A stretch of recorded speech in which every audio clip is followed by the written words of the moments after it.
Today, Thursday, August 21st, 2025. Today's EON is brought to you by Dwayne Wade. And shout out to NBA Cinema. I got his idea from this. And you can say I stole his idea. Yeah, I did, and I'll admit that and give credit to him. Credit is due. He's a better content creator. Watch his video. The link is down in the description below.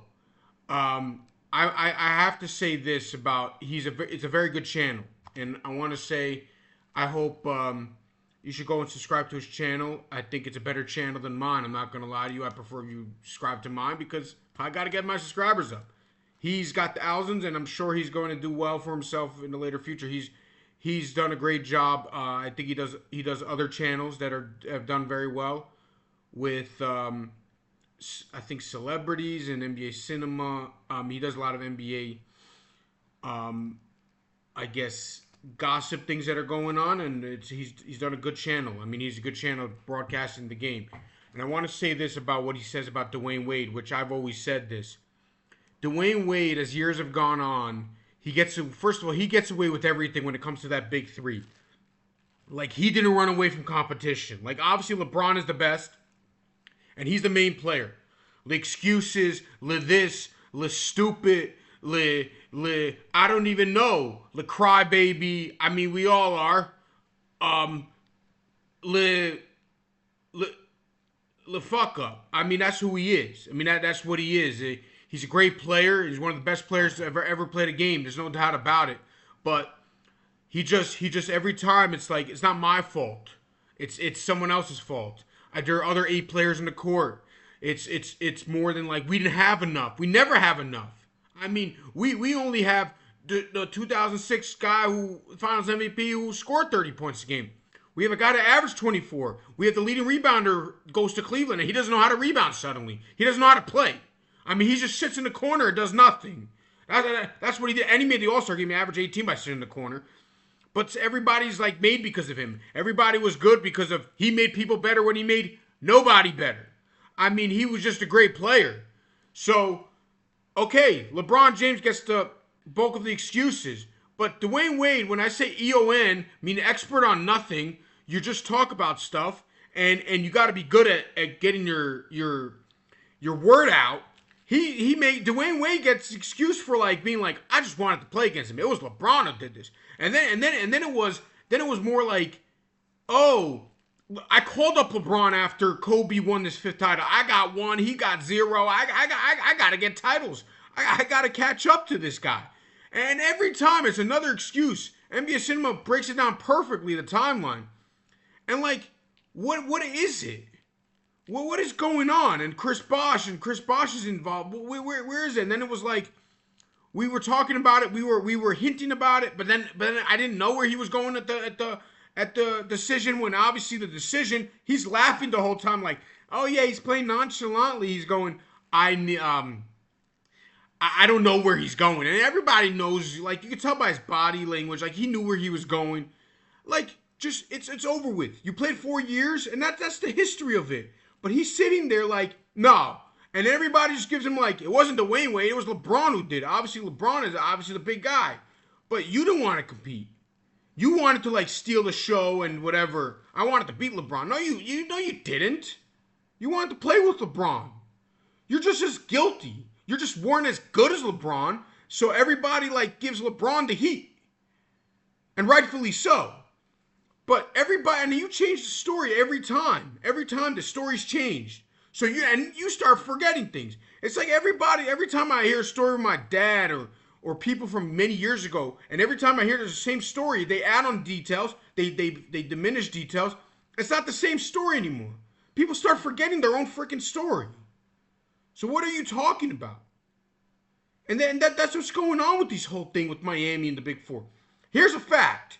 There were 4 years LeBron and D. Wade played together. They made 4 finals appearances. They won 2 titles.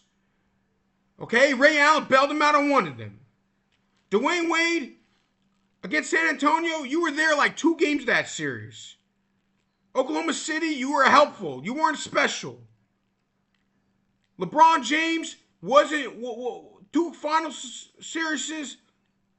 Actually, you could even say 3. The small forward made you look bad most of the time, especially that San Antonio series till Game 7. Where were you? And then you're adding on your points at the end of the game that you score more points than Dwayne Wade when Dwayne Wade won that game.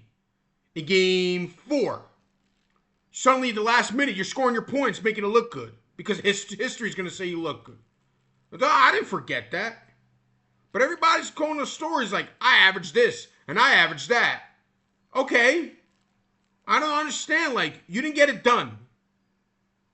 Dwayne Wade's like going like, this and that. And Dwayne Wade, I recall, like, you were taking off games during especially during the second year, in the lockout year, and even the fourth year. And at times you're just like, why are you taking off games? Because you were able to. Because the team didn't need you, like, against these bad teams. Because LeBron was good. Don't tell me you want to compete. Get out of here. And shout out NBA Cinema for all this timeline. And then he also says, we wanted to beat the Lakers because of the Lakers. And then it was, we wanted to beat the Celtics. What do you mean beat the Celtics? You played the Celtics one time. One time. I'm talking about the Big Three. The Big Three era. You played the Celtics once, and you were like a 500 team playing against this well-established great team that was established already as champions. You had no shot. You scored 46 when it was already 3-0. Like you had no shot at beating them. LeBron makes sense. LeBron, okay, he has to beat the Celtics. He didn't even play the Lakers. What are you talking about, Kobe? What do you mean? Like every time, it's like maybe you mentioned it here and there. Maybe you thought about it, but you didn't call up LeBron that night and be like, yo, Kobe got 5. I gotta catch him. No, you didn't care about that. You want to win because you want to win, and you cheated the competition. Let's be honest. You were part of it. Chris Bosh, you're gonna say he's part of it. Chris Bosh, to me, was a great number 2 to win championships. Number 1 to be an all-star, to be a playoff guy. I just don't like when these guys like make excuses after they lose. Like, it's just mind-boggling to me, like how much stories could come out, how many stories you can make up and create every single time and fabricate the whole story. It's a new story every time. And I hear politicians say stories, and I gotta give like they are politicians, these basketball players, when it comes to years later with their podcasts. But and then obviously Dwayne Wade did not say it wasn't about the Miami Heat stuff, about his own story. But people talk about EON. These guys don't even remember their own games. I'm going to bring up Iman Shumpert again. He talked about Ray Allen and Rajon Rondo in the playoff series when Rondo was hurt and Ray Allen was already on the Miami Heat. I mean, Dwayne Wade always has a story when he dunked on Kendrick Perkins, right, in 2011.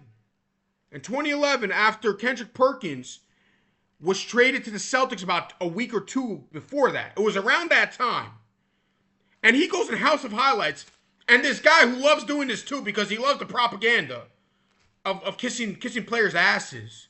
And he goes, what was that? What were you thinking of that dunk? Yo, I remember that dunk. I was trying to get back at him because when he dunked on me, he kicked me in the face when I was underneath the hoop. I wasn't really near the play. I remember, yeah, okay, that's a true story. And I wanted to get back at him. Dude, do you realize when Kendrick Perkins did that dunk and kicked you in the face? Do you know that was 2012? That was the lockout year after you guys came back from the lockout? That was after you dunked on him. What are you talking about? These timelines make no sense. They make no sense. And don't tell me like I'm making up this story. Go check it yourself. House of Highlights, Dwayne Wade, when he dunked on Kendrick Perkins. Go check it out. I'm not going to put that description below, but I'm going to put NBA Cinema because he put this idea out about Dwayne Wade making up stories. Everybody has to, like, you're going to get called out. Sorry. Like, I just wanted to beat LeBron. No, you didn't want to beat LeBron. You wanted to win, and you wanted to cheat the game.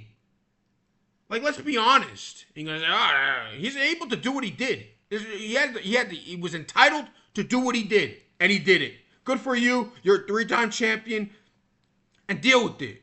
Instead of saying like, I didn't want to play with LeBron. LeBron called me. I called LeBron. No one knows what you did. You didn't even know what you did. No one knows what you did. Do you know what you did?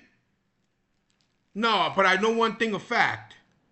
I know one thing's a fact. You knew when the decision was going on, like where he was going to go. It was already prepared. Have a good one. Shout out NBA Cinema. Subscribe to his channel. He does a great job.